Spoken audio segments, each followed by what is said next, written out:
My girlfriend Sarah and I decided we wanted a different kind of anniversary that year. We live in a chaotic city, and after months of intense work, all we wanted was a break. The idea of renting a secluded cabin popped up out of nowhere, but it seemed perfect. We found an Airbnb in an isolated area, surrounded by forest and far from any neighbors. The owner assured us the place was safe and ideal for those looking for peace and quiet. As soon as we arrived, we felt the calm of being away from everything, just the two of us, surrounded by the sound of the wind and the smell of damp earth.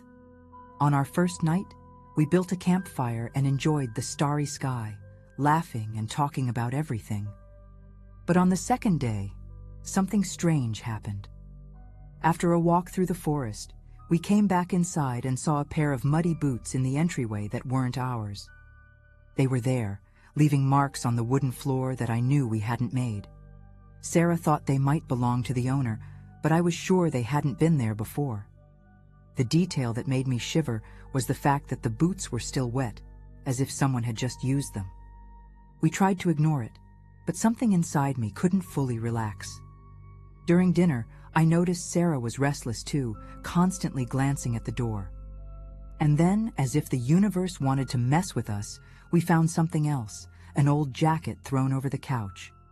It was a gray, heavy coat with worn fabric and a strange smell, a mix of mold and something sharper, almost metallic.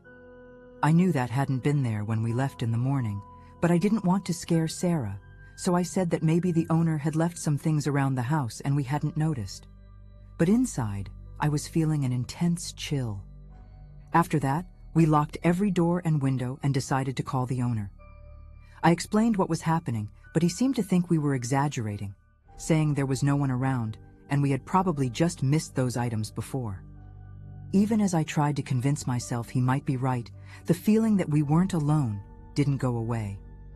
That night, we lay in bed, but sleep wouldn't come.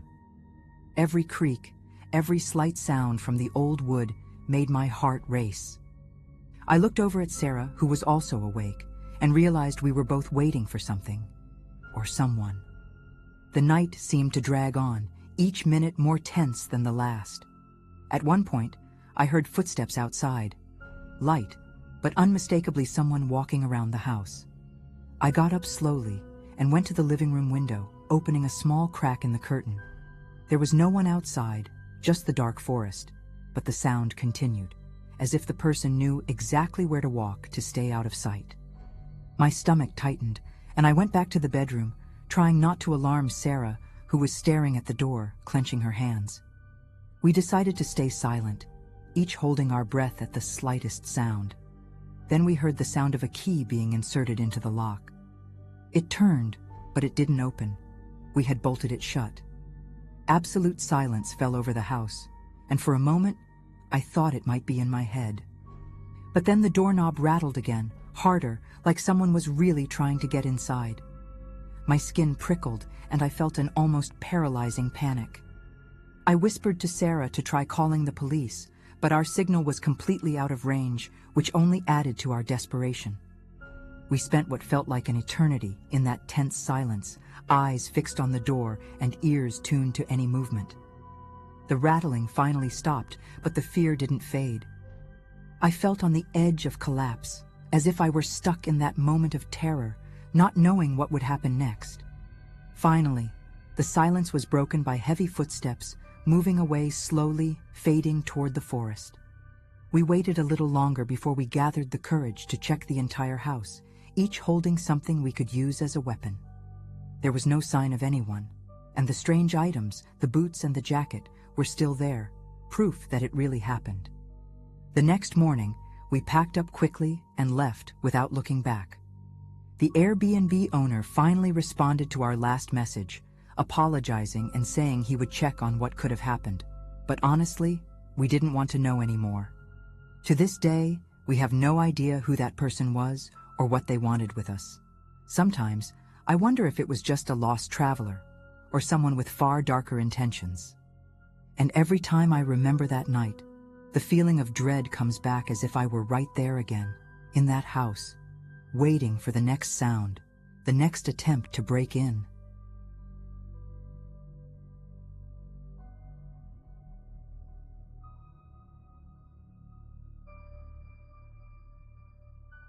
It was one of those stormy nights that felt like the sky was tearing apart. The rain was pounding against the windows so hard that each drop felt like a punch, and the thunder shook the house as if something colossal was raging outside. I'm a single mom, and back then, my kids were just 7 and 4 years old. We were all in the living room, wrapped up in blankets, trying to distract the kids from the noise outside. The power had been out since the evening, and we relied on a few scattered candles, which, honestly, made everything feel even creepier. I tried to keep calm for their sake, but there was something different about that night, more than just the storm, an unsettling feeling, like someone was watching us. Then I heard the first strange sound, a soft, rhythmic knock coming from the back door. At first, I thought it was just the wind tossing branches against the house. I mean, with that kind of wind, it was common to find branches all over the yard after a night like that. I took a deep breath, pulled my kids closer, and tried to ignore it. But a few minutes later, the sound came back, louder this time, followed by something that sounded like scratching. I looked over at the door, half expecting to see a branch or something like that, but all I saw was darkness. With each new knock, my heart seemed to beat in sync, and even though I didn't want to admit it, I started to worry that it wasn't just the wind. I tried to distract the kids with a story, something to calm them down, but my voice was shaking more than I'd like to admit. They were tense, and to be honest, so was I. It was as if the storm wasn't the only thing out there, but I kept trying to convince myself it was just fear getting the better of me, that I was overreacting. Then the sound came again, this time accompanied by a shadow I noticed moving past the kitchen window. It was something low to the ground, moving quickly, but it definitely wasn't a branch. My heart almost stopped, and a chill ran down my spine. I got up slowly, trying not to alarm the kids, and went to the window, but all I could see was the dark yard and the rain beating down on the earth. I decided it was time to check the back door. I picked up one of the candles, which was flickering just as much as my hands were, and started walking slowly down the hall. With each step, the sound grew louder, like that knocking had taken on a life of its own. When I reached the door, I hesitated. I took a deep breath and prepared to open it, but then I saw something that made me freeze. Footprints.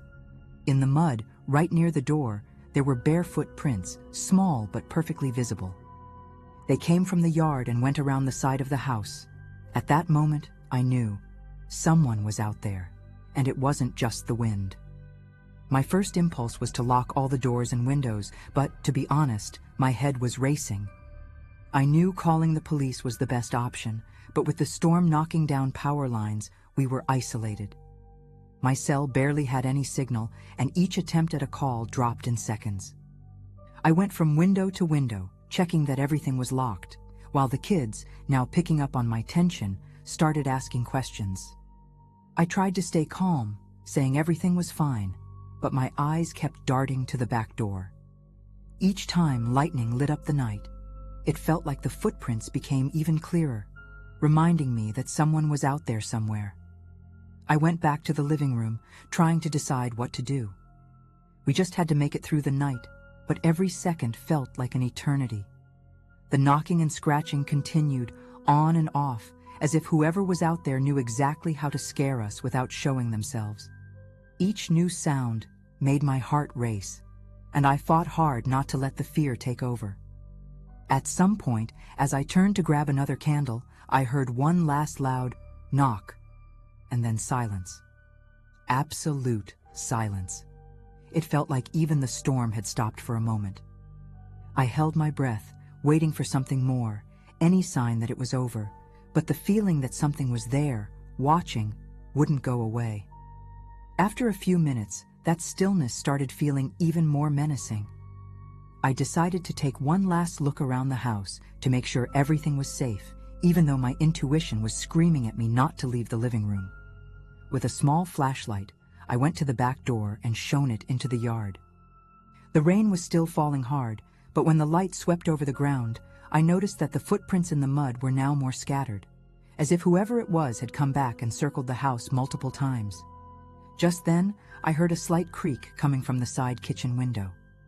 The curtain swayed slightly, and for a second, I thought it was the wind, until I realized the window was slightly open, even though I was sure I'd locked it before.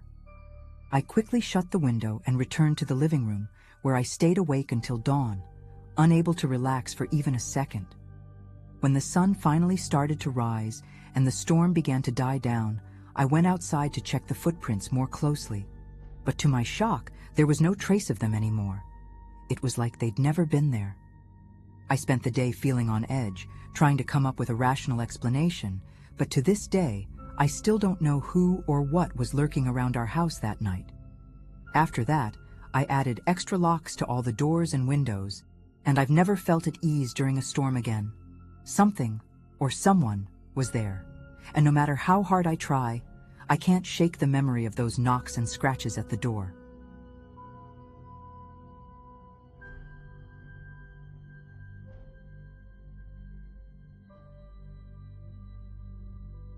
At that time, I had just moved back to my parents' house after 2 years in college. It was a temporary situation, just until I could find a part-time job and save up enough money to rent a place of my own.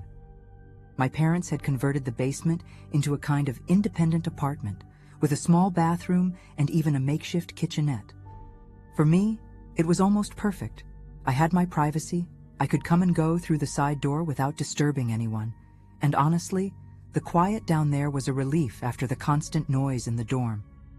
I started to enjoy those days of isolation, and that strangely calm routine became part of my everyday life. One of those nights, when everything seemed silent, I heard the first noise coming from the crawl space near the pipes. It was a faint sound, almost like something scraping against the walls, but I didn't think much of it. I figured it was just an old pipe or maybe even a rat. But over time, I noticed that the noises were more frequent, almost regular, as if something, or someone, was moving around down there. At first I brushed it off. I even joked with myself that I was just letting my imagination get the best of me. But things really started to change when I began noticing small items out of place, things I was sure about where I had left, only to find them moved later. It started subtly. First, it was my toothbrush, which I found on the opposite side of the sink from where I always left it. Then my wallet, which instead of being on the table next to my bed, was on the shelf across the room. I tried to convince myself that I was just distracted or too tired to remember where I'd put things. But as the days passed, the incidents became harder to ignore.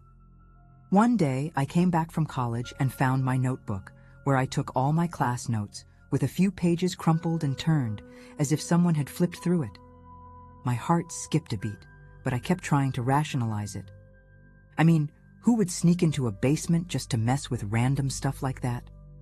Things got a lot more disturbing the night I came down to the basement after a night out with friends and noticed something strange near the small window up near the ceiling. The window led outside, but it was high enough that it seemed impossible for anyone to easily access it. That's when I saw handprints on the wall, right under it, with fresh mud stains. I froze. It was as if someone had forced their way in through the window and crawled inside. Just imagining it sent a cold chill down my spine. At that moment, the reality of the situation hit me.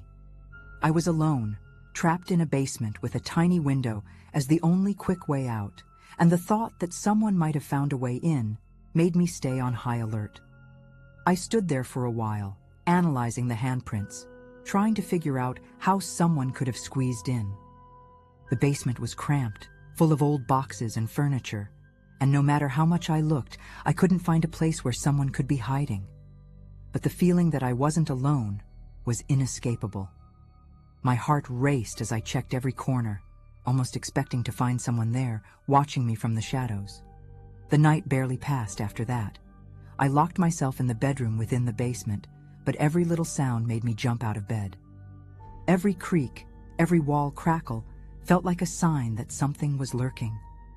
By morning, I decided I had to do something about it. I tried talking to my parents about what happened, but they thought I was exaggerating, blaming it on study stress, even suggesting it might be some prank. Unsatisfied, I wedged a chair under the door handle that night and used an improvised lock on the basement window.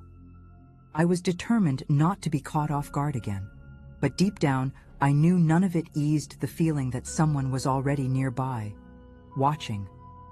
The next night, when the silence felt almost absolute, I was woken up by a heavy sound, like something dragging across the floor. My heart raced, and for a few seconds I stayed still, trying to convince myself it was just my imagination. But the sound continued. It was a slow, rhythmic dragging, coming directly from the hallway leading to the entrance. I barely breathed as I tried to listen more closely, and that's when I heard a sigh, low and raspy, followed by a faint scratch on the doorknob. My body froze while my mind struggled to process what was happening. Someone was there, trying to get in. Somehow, I found the strength to get out of bed in complete silence and went to the door. I pressed my ear against the wood and felt a chill run down my spine. On the other side, there was soft, steady breathing, almost as if the person was waiting for something or someone. After a few minutes of pure tension, the sound started to fade away until it was completely gone. I stood there, motionless, for a long time before mustering the courage to look out the window. I didn't see anyone, but the handprints were back, clearer this time, as if someone had pressed their muddy fingers against the glass, leaving a haunting reminder of a presence that somehow kept coming back to that place. The next day, I decided I couldn't go on like this. I set up a small, improvised alarm system on the door and some areas near the window, using string and metal cans that would make noise if anyone tried to get in again. I spent the day nervous, each movement feeling like preparation for something I knew might be inevitable. Deep down, part of me hoped nothing would happen, that all of this had just been a mix of coincidences and paranoia. But as night fell, my anxiety returned in full force. It was already late when I heard the cans clatter to the floor. The noise echoed through the basement, snapping me out of sleep in an instant. I ran to the door and turned on the lights, but when I got there, I found no one. The string was cut, and the cans scattered across the floor. The only thing left was a final handprint on the window, but this time there was something different. In the center of it, a small piece of paper was stuck. I carefully took the paper, trying to stay calm, and saw a message written in smudged letters, as if written in a hurry. "I know you're here." After that, I didn't wait another minute. I packed my things that same night and moved back upstairs with my parents. We never found out who or what it was, but after everything I went through, all I know is I never want to be alone in that basement again.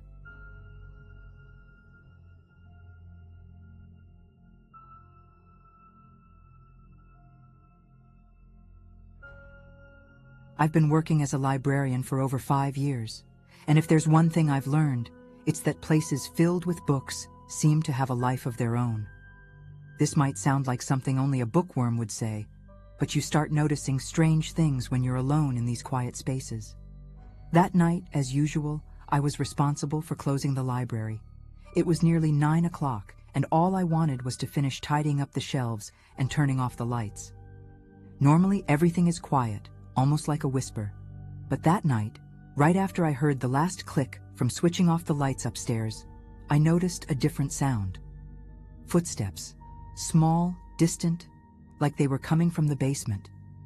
At first, I brushed it off, thinking my mind was playing tricks on me.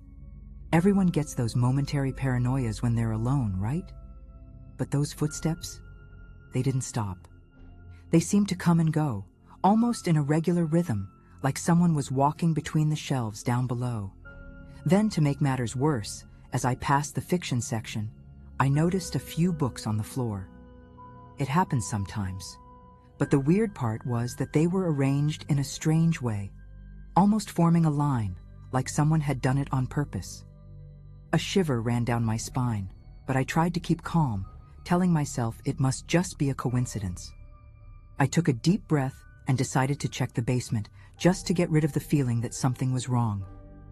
I grabbed the flashlight I always keep at the counter and went down the stairs, one step at a time, the light shaking in my hands. The library basement is an old place, almost always damp, filled with dusty shelves and boxes that probably haven't been opened in years. The further down I went, the louder the footsteps became. It was a rhythmic sound, but different, like someone was dragging their feet or had a slight difficulty walking. The sound was coming from behind one of the last shelves at the back, and when I reached it, I stopped for a second, trying to listen more closely. Nothing. Just silence. But that silence was heavy, suffocating, like the entire room was holding its breath with me. Still standing there, I felt a strange impulse, a mixture of fear and curiosity. I swept the flashlight around, lighting up the dusty shelves and forgotten boxes. And then my eyes fell on something that shouldn't have been there. More books scattered on the floor, arranged in another strange pattern, almost forming a circle this time. It was like someone was leaving a message, a trail. But for what?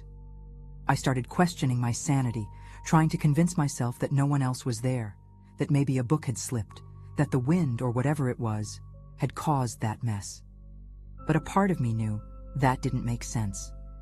The library was completely closed off, with no windows in the basement, and those books seemed like they'd been moved intentionally. I was already on edge, but I tried convincing myself it was just exhaustion. I started picking up the books from the floor, and as I put them back on the shelves, I heard a subtle noise, almost imperceptible. A muffled murmur that seemed to come from some dark corner of the basement. I froze for a few seconds, holding the last book, trying to hear more clearly. The sound was faint, like someone talking to themselves, maybe whispering words I couldn't understand. The feeling of being watched intensified. My heart started racing, and the air around me felt heavier, as if something invisible was there, waiting for me to make the next move. It was as if the basement itself was trying to warn me, telling me I wasn't alone. Almost desperately, I turned and started up the stairs. But as soon as I took the first step, I heard a loud noise, something that sounded like a book hitting the floor with a hard thud, echoing throughout the basement. My feet froze.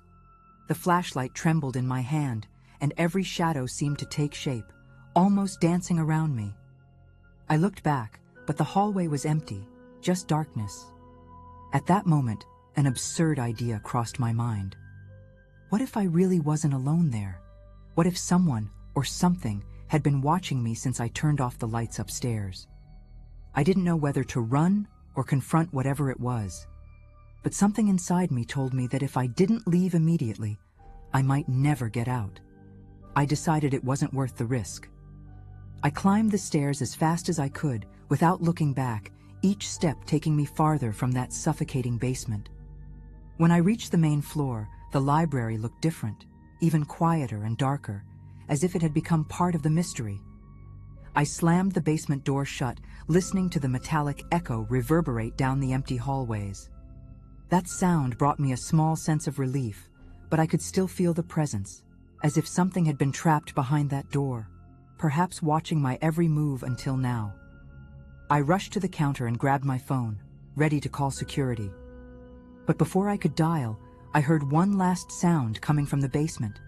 It was subtle, almost like a sigh, as if someone on the other side was saying goodbye. I left the library that night without looking back, my hands still shaking as I locked the front door. The next day, I told my supervisor everything, and he insisted on inspecting the basement. They found nothing, of course, but to this day, I still wonder what really happened there. I never heard those footsteps again, or saw books scattered like that. But every time I pass by that basement door, I feel a strange chill go down my spine, as if something is there, silently waiting for the next time someone, alone, closes up the library after dark. Since then, I've made sure never to stay late again, but I can't help wondering, did whatever I encountered that night stay in the basement, or did it follow me out?